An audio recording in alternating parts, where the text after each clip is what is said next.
Hello दोस्तों, welcome to ICM channel. आज हमसे डिस्कस करने वाले हैं दो स्टॉक के बारे में। पहला आपका होने वाला है बजाज फाइनेंस, दूसरा आपका होगा सीडीएसए। तो इस वीडियो को जरूर से अंत तक देखना, लेकिन उससे पहले इस चैनल को सब्सक्राइब कर सकते हो और इस वीडियो को भी लाइक कर देना यदि आपको ये वीडियो पसंद है। तो चलो फिर डिस्कस करते हैं पहले बजाज फाइनेंस के बारे में। आज मेरा यहाँ पे मेन पर्पस जो है बजाज फाइनेंस का लेने का ये है कि देखो, यहाँ पे मैंने कल के दिन बताया था कि ये जो है स्टॉक 6200 के नीचे आपको आ चुका था, ठीक है, कल के दिन, यानी कि ये अपने सपोर्ट के नीचे था। अब मैंने बहुत से वीडियो मैंने आपको बताया हुआ है कि सपोर्ट और आपका रेजिस्टेंस क्या होता है। जैसे कि देखो, जब कोई स्टॉक एक साइडवेज जब ऐसा चलता है ना, तो ऊपर जो ये लाइन होता है इसे हमसे बोलते हैं आपको रेजिस्टेंस, और ये नीचे जो लाइन होता है उसको हमसे बोलते हैं सपोर्ट। तो जब कोई भी स्टॉक जब सपोर्ट को जो ब्रेक डाउन कर देता है, तो फिर ये जो सपोर्ट है ना, अब वो बन जाता है रेजिस्टेंस, ठीक है। लेकिन ऐसा नहीं हुआ, बजाज फाइनेंस ने फिर आज के दिन जो है लगभग 6 पॉइंट यहाँ पे बढ़कर आपका 6200 के ऊपर ही क्लोजिंग जो है देते हुए दिखाई दे रहा है। मार्केट में देखो प्रेशर देखने को मिल रहा है, देख सकते हो आपका निफ्टी 50 भी कभी यहाँ पे अप्स एंड डाउन देखने को मिला, नहीं कि बहुत ज़्यादा यहाँ पे आपको वोलेटाइल मार्केट है। और कल के दिन जो आपका निफ्टी 50 में 272 पॉइंट का लगभग जो गिरावट हुआ, उसके वजह से भी आपको बजाज फाइनेंस में और साथ साथ यहाँ पे फिनसर्व में भी गिरावट जो है देखने को मिला है। देखो, कोई भी स्टॉक का गिरावट या तेज़ी आपका एक शॉर्ट टर्म का होता है, तो जो लोग यहाँ पे डरते हैं वो आपको डरना नहीं है। ये एक ऐसा स्टॉक है जिसका फंडामेंटल तो स्ट्रांग देखने को मिलता ही है, साथ साथ यहाँ पे नंबर भी जो है सही आता है, प्लस यहाँ ब्रोकर भी हमेशा खुश ही नज़र आएंगे, ठीक है, क्योंकि ब्रोकर हमेशा टारगेट देते हुए दिखाई दी। जो मैंने कल भी आपको दिखाया था कि यहाँ पे ब्रोकर, ठीक है, लगभग 9000 का टारगेट यहाँ पे देखने को मिल रहा है। साथ साथ यहाँ पे आपका जो है केयर चौकसी ने भी टारगेट आपका दिया 8100 का। तो आप सोच सकते हो कि 6200 से 8000 कितना दूर है और 9000 कितना दूर है। तो सारा गेम यहाँ पे पेशेंस का ही है। अब जब मैंने बताया कि फंडामेंटल इस कंपनी का बेहतरीन है, तो उसका भी रीज़न है, लेकिन पहले ये चेक करते हैं कि आज का टोटल आपका जो डिलीवरी क्या देखने को मिल रहा है। तो यहाँ पर देख सकते हो कि आपका 36% का ही टोटल आज के दिन आपका जो डिलीवरी वो देखने को मिल रहा है। तो समझो यहाँ पे आपको जो मैंने बताया कि यहाँ पे इसका फंडामेंटल स्ट्रॉन्ग, बहुत सारे वीडियो मैंने यहाँ पे कवर किया है, लेकिन जो लोग नए देख रहे हैं उनके लिए मैं बस एक शॉर्ट बता दूँ कि इस कंपनी का जो एनपीए है वो आपका शानदार है। अब ये एनपीए क्या होता है, एनपीए इक्वल टू शॉर्ट में समझोगे तो यहाँ पे बैड लोन भी बोल सकते हो, यानी कि एक ऐसा लोन जो कभी बैंक को वापस मिलता ही नहीं है। जैसे कि मान लो आपने लोन लिया है और आपने 3 महीने तक एक भी किस्त जो है पे नहीं किया है, तो बैंक को क्या लगेगा कि उनका पैसा मिलना बहुत ही कम चांस है फिर, या फिर आपको ना के बराबर है। तो आरबीआई के अनुसार किसी भी फाइनेंशियल कंपनी का या किसी बैंकिंग कंपनी का जो है एनपीए वो 3% से ज़्यादा नहीं होना चाहिए। और ये एक ऐसा जो टूल है ना, एक ऐसा फंडामेंटल है, यदि आप ऐसे इसको आप हल्के में लेते हो कि यार 3% है, मान लो 4% हो आपको हो जाता है, तो क्या होता है, बहुत ज़्यादा इम्पैक्ट पड़ता है। जैसे कि आप चेक कर लो यस बैंक का जो डूबने का मेन कारण, और यहाँ पे लोग ने यहाँ पे कैसे पता लगाया कि अब यस बैंक से दूर होना चाहिए, फिर बाय नहीं करना चाहिए, तो वो इसका था एनपीए। लगातार आपका एनपीए बढ़ रहा था, 4% गया, धीरे आपको 5% गया, और लगभग 15 से 20% तक आपका एनपीए चला गया था, ठीक है। अब ये चलो आपका एनपीए यहाँ पे बढ़ गया। अब इसका भी एक बैकअप प्लान होता है, इसको हम सब बोलते हैं CAR, यानी कि कैपिटल एडिक्वेसी रेशियो।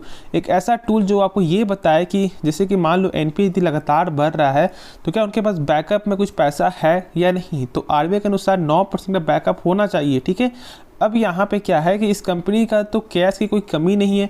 अब जानते हो कि बजाज ग्रुप जो है वो यहाँ पे कैश के लिए ही जाना जाता है, यानी कि उनके पास कैपिटल की कोई भी कमी देखने को नहीं मिलता है, और इसलिए 25% का यहाँ पे CAR है, ठीक है। और एनपीए आप चेक करोगे तो देख सकते हो कि 0.41%, यानी आपको लगातार 3 क्वार्टर से 0.51% के नीचे ही देखने को मिल रहा है, जो वाकई एक शानदार नंबर है। क्योंकि HDFC बैंक यदि चेक करोगे ना, तो उसका रिकॉर्ड क्या जानते हो, 10 साल में, ठीक है, 10 साल में उनका, यानी उस कंपनी का जो एनपीए है वो 0.5% से आगे नहीं बढ़ा है। आप सोच सकते हो कि ये कितना एक बड़ा बात है, और इसलिए वो एक खास स्टॉक है, ठीक है, और इसलिए लोग यहाँ पे उसमें बाई करते हैं फॉर द लॉन्ग टर्म के लिए। तो ये इसलिए आपको फंडामेंटल देखना बहुत ज़्यादा जरूरी है। बहुत से लोग यहाँ पे आपको फंडामेंटल नहीं बताएंगे, बस डायरेक्ट आपको आएंगे, ये बता देंगे कि ये स्टॉक अच्छा है, इसका कोई ये टेक्निकल है, ये है, बस हो गया, बाई सेल होल्ड करो, बस हो गया, काम खत्म। नहीं, मेरा मेन पर्पस यही नहीं, मेरा मेन पर्पस ये है कि आप जो है मेरे चैनल से कुछ सीखो, ठीक है, आपको ये जानकारी हो। मेरा ये नहीं है कि बस आप एक बार यहाँ पे देखो और बार बार यहाँ पे आप आओ, आप बस ये जानने के लिए कि स्टॉक में क्या करना है नहीं करना है, नहीं। जितना आप इसके बारे में जानोगे खुद से कोई भी स्टॉक को यहाँ पे आप पहचान सकते हो। जैसे कि बैंकिंग स्टॉक को भी आप ले सकते हो, ठीक है, या आप कोई भी बैंकिंग स्टॉक के बारे में यदि आप लेना सोच रहे हो ना, जैसे आपका एक्सिस बैंक में यदि आप सोच रहे हो, ICICI बैंक में सोच रहे हो, ठीक है, तो फिर आपको NP जरूर आपको चेक करना है। यदि पैसा कमाना है तो आप एक ऐसी कंपनी को ढूंढो जिसका अभी जो है आपका वैल्यूएशन बहुत ही कम है, साथ साथ उसका मार्केट कैप जो है ना वो बेहतरीन हो, तो ही फिर आप जो रिटर्नेबल एक अच्छा खासा यहाँ पे रिटर्न कर सकते हो। जो लोग थोड़ा रिस्क ले सकते हैं, अब रिस्क तो ऐसा नहीं कि आपका यहाँ पे एक्सिस बैंक यहाँ पे ख़राब स्टॉक हो गया, नहीं, तो आप एक्सिस बैंक के साथ भी जा सकते हो फॉर द लॉन्ग टर्म के लिए। बस मैंने एक आपको हिंट दिया है, बाकी आपको जो रिसर्च खुद से करना है, नहीं आया समझ में तो आप मुझसे पूछ सकते हो। अब जो मैंने बताया इसके बारे में कि आप इसको फॉलो करो, ठीक है, और एक ऐसी कंपनी जिसका लगातार आपका एसेट जो यहाँ पे बढ़ते हुए दिखाई दे रहा है। देखो इसका थोड़ा खराबी है, वो है इसका कैश फ्लो। अब कैश फ्लो यहाँ पे क्या है कि देखो फाइनेंस का ज़्यादातर कैश फ्लो आपको नेगेटिव देखने को मिलेगा। जैसे कि मान लो यदि बैंक आपको लोन देती है, ठीक है, कोई भी बैंक आपको लोन दे रहा है, तो ऐसा तो नहीं है कि आप उसको 1 साल में पैसा यहाँ पे आप जो रिटर्न करोगे, नहीं, हो सकता है कि यहाँ पे 2 साल का यहाँ पे लो आप, ठीक है, EMI, नहीं तो आप 3 साल का लो, नहीं तो 4 साल का आप यहाँ पे ले सकते हो। तो इसकी वजह से यहाँ पे कैश फ्लो जो है ना वो थोड़ा निगेटिव हो जाता है। लेकिन यहाँ पे क्या है ना कि फाइनेंस के द्वारा जहाँ पे कंपनी फाइनेंस कर रही है उससे पैसा आपको आ जाता है, तो यार टोटल जो कैश फ्लो है वो यहाँ पे पॉजिटिव देखने को मिलता है। तो उसके लिए आप निश्चिंत रहो, कंपनी शानदार है, मैंने इसके बारे में सारा कुछ आपको बता दिया है। इसलिए अभी ये टेक्निकल भी थोड़ा बुलिश यहाँ पे नजर आएगा, जब तक 6200 के ऊपर रहेगा लेवल, ठीक है, आराम से होल्ड करके चलो, बहुत जल्द ही टारगेट देखने को मिल जाएगा 7100 का या 8100 का, ऐसे यहाँ पे देखने को मिल सकता है। बस पेशेंस चाहिए। स्टॉक गिरावट भी होता है तो यहाँ पे आप एड ऑन कर दो, ठीक है, क्योंकि आपने देखा कि 5000 तक ये स्टॉक आ गया था, लेकिन फिर कितने कम समय में फिर से ये स्टॉक आपको इतना ज़्यादा आ गया। तो वही चीज़ है, पेशेंस का गेम है। और ये एक ऐसा स्टॉक है जो बहुत कम ही आपको गिरावट में देखने को मिलेगा, यानी कि बहुत ही कम ऐसा टाइम आएगा जो स्टॉक इतना अच्छा करेक्ट आपका देखने को मिलेगा, ठीक है। तो उसको यहाँ पे मौके को जाने मत दो। लॉन्ग टर्म के लिए सोच रहे हो तो धीरे धीरे करके यहाँ पे आप बाई कर सकते हो। तो चलो फिर नेक्स्ट स्टॉक के बारे में जो है डिस्कस करते हैं। तो बात करते हैं हमसे यहाँ पे CDSL के बारे में। तो ये स्टॉक कभी आपको जा रहा है 4 डिजिट में, तो कभी आपका जा रहा है 3 डिजिट में। तो ये स्टॉक लगातार ही प्रेशर में है। बोलना आसान होता है कि यहाँ पे होल्ड करके चलो, लेकिन जिसने यहाँ पे होल्ड किया हुआ है ना, जैसे कि मान लो ये स्टॉक जानते हो कि लगभग 1600 के ऊपर का लेवल का ये स्टॉक है, और जो फिलहाल अभी 1000 जब चलते हुए दिखाई दे रहा है, तो बहुत से लोग यहाँ पे हालत ख़राब है, ठीक है। लेकिन ये आपको समझना है कि जब कंपनी का फंडामेंटल स्ट्रांग होगा तो वो बस एक शॉर्ट टर्म गिरावट है, और बहुत से लोग यहाँ पे शॉर्ट टर्म में इस गिरावट में ही लोग यहाँ पे आपको फ़ायदा उठाते हैं, बाई करते हैं धीरे धीरे करके, और वही पैसा भी बनाते हैं, ठीक है। तो इसलिए आपको डरने की ज़रूरत नहीं है। आप जान रहे हो कि आज जो है आपका यहाँ पे जो है एक्टिव अकाउंट आपका 8 करोड़ का पार आपका हुआ है इसके द्वारा, ठीक है। ऐसे तो पूरा भारत में यहाँ पे आपको 11 करोड़ का आपका एक्टिव अकाउंट जो है पार होते हुए दिखाई दी, जो एक सबसे बड़ी बात है। और एक चीज़ मैं बता दूं कि आज जो आप देख रहे हो टोटल 11 करोड़ ना, वो ऐसा हो सकता है कि फॉर द लॉन्ग टर्म में, यानी कि 3 साल 4 साल 5 साल बाद ये देखोगे तो शायद ये 50 करोड़ का भी आंकड़ा पार हो जाएगा। ये बहुत ही कम आंकड़ा था। तो ज़्यादातर लोग यहाँ पे कब आए, जब कोविड आया, ठीक है। कोविड के बाद ने यहाँ पे जब लोगों के पास काम नहीं था, काम जो छूटा हुआ था, जब लोग यहाँ पे देख रहे थे कि कैसे यहाँ पे पैसा आ सकता है, तो लोग यहाँ पे स्टॉक मार्केट में आए। मैं बता रहा हूँ, जो लोग यहाँ पे जो वीडियो जो देख रहे हैं मेरा वीडियो ना, उसमें से लगभग आपका 50% तो ऐसे लोग होंगे जो उसी समय यहाँ पे आए होंगे। और ज़रूर से लाइक कर देना, यदि ऐसा है तो ज़रूर से आप लाइक कर देना, ठीक है। मैंने खुद ही देखा है, ठीक है। बहुत से लोग यहाँ पे मार्केट में आपको उसी समय है क्योंकि उनको यहाँ पे ये था कि पैसा यहाँ पे पैसा कहाँ से बनेगा, ठीक है, क्योंकि जानते हो बहुत से लोग यहाँ पे काम छूट गया था, बहुत से लोग यहाँ पे जो बिजनेस था वो भी यहाँ पे बंद हो चुका था, और बहुत से लोग बिजनेस था भी तो नहीं चल रहा था, और जिनके घर में कोविड हो रहा था तो वो एक और ही यहाँ पे कष्ट था, ठीक है।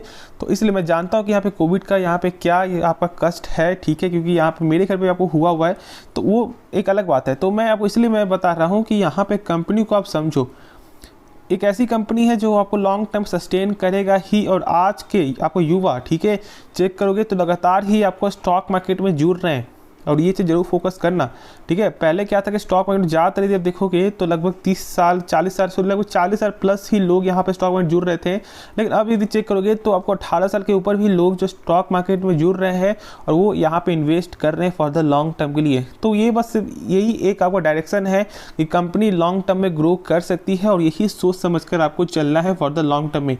पेशेंस मैंने यहाँ पे इसलिए ऐसा बताया क्योंकि आपको यहाँ पे पेशेंस आए और आप समझो कि हाँ ये कंपनी कुछ कर सकती है। अब यदि चेक करोगे फाइनेंशियल नंबर, तो आप देख सकते हो कि पहले यहाँ पे चेक कर लो आरओसी और आरओई। आरओसी का मतलब आपको होता है रिटर्न ऑन कैपिटल एम्प्लॉयड, यानी कि जैसे मान लो कंपनी जब अपने ऊपर 100 रुपया लगा रहा है ना, तो वही 100 रुपया एक साल बाद कितना रुपया बन जाता है उसी को हमसे बोलते हैं आरओसी। और यहाँ पे 41% है, यानी कि कंपनी का 100 रुपया बढ़कर 141 रुपया हो जाता है। ये एक शानदार नंबर है, कम से कम किसी भी कंपनी का 12% से ऊपर होना चाहिए, और यहाँ पे तो लगभग 3 गुना से भी ज़्यादा देखने को मिलता है। तो इसी बात से आप ये समझो कि हाँ, स्टॉक में पेशेंस रखना ज़्यादा ज़रूरी है। और यदि इसमें चेक करोगे ना, तो कोई भी यहाँ पे खराबी, बस एक ही चीज़ खराबी वो है बुक वैल्यू। तो यहाँ बुक वैल्यू मैंने बताया कि 90% स्टॉक का ऐसा ही देखने को मिलेगा, लेकिन इसका जो मेन वो प्रोसेस देख लो, कंपनी इज ऑलमोस्ट डेब्ट फ्री, ठीक है। 5 साल यदि आप देखोगे यहाँ पे आपका जो CAGR, तो यहाँ पे लगभग 29.4% देखने को मिलता है। प्लस यहाँ पे कंपनी आपको जो यहाँ पे डिविडेंड पे करती है। प्लस यदि आप डेप्टर डे देखोगे, यानी कि जो आप कर्ज का जो देखोगे, ठीक है, तो वो भी यहाँ पे आपका इम्प्रूव आपका होते हुए दिखाई दे रहा है। जो पहले आपका 38 दिन में था, वो अब यहाँ पे 30 दिन में आपका हो चुका है। प्लस लगातार सेल्स पे ग्रोथ भी देखने को मिल रहा है। तो ये सेल्स कुछ भी नहीं है, जो सेल्स आप देख रहे हो ना कि यहाँ पे 10%, 16%, ये कुछ भी नहीं है। आप 5 साल यहाँ वेट कर लो, ठीक है, उसके बाद जब चेक करोगे, और आप एक बार कमेंट जरूर आपको उस समय यहाँ पे आप बताना मैं चैनल पे आके कि हाँ सर आपने ऐसा बोला था और ऐसा ही आपको होगा भी, और आप भी लोग समझ रहे हो कि ये लॉन्ग टर्म ग्रो करेगा, लेकिन क्या है, आपको डर लग रहा है कि स्टॉक सही नहीं है। तो ऐसा बिल्कुल नहीं है, ठीक है। यहाँ पे अप्स एंड डाउन सेल्स में देखने को मिलेगा ही। मैंने बताया कि कोविड में क्या था, ज़्यादा से ज़्यादा लोग आए, फिर जब यहाँ पे स्टॉक गिरेगा तो फिर लोग आएंगे, जब स्टॉक बढ़ेगा तो फिर लोग आएंगे, लेकिन जब बीच में जब मार्केट चलता है ना, तो लोग बाहर चले जाते हैं। वही चीज़ ऐसा हो रहा है, इसीलिए यहाँ पे सेल्स थोड़ा अप्स एंड डाउन देखने को मिलता है। लेकिन मेन यहाँ पे चेक करो कि क्या प्रॉफिट यहाँ पे बढ़ रहा है या नहीं बढ़ रहा है। तो प्रॉफिट लगभग बढ़ते हुए दिखाई दे ही रहा है, थोड़ा कम बेसी आपका होता है, तो ये कि ज़्यादा फर्क नहीं पड़ता है। इसका जो बिजनेस ही आपको जो उस प्रकार का बिजनेस है, तो इसमें थोड़ा यहाँ पे आपको पेशेंस रखना पड़ेगा, आराम से होल्ड करके चलो, ठीक है। ज़्यादा कुछ दिक्कत हो आप कमेंट जरूर पूछना, और जो स्टॉक के बारे में जानना चाहते हो उसके बारे में कमेंट जरूर कर, मैं उसके बारे में वीडियो बनाऊंगा। और यहाँ पे देख लो टोटल एसेट भी लगातार बढ़ते हुए दिखाई दे रहा है। होप ये वीडियो पसंद आया होगा। यदि कुछ भी सीखने को मिला, इस चैनल को सब्सक्राइब कर देना, इस वीडियो को लाइक कर देना। तो मिलते हैं नेक्स्ट वीडियो में, तो तब तक के लिए धन्यवाद।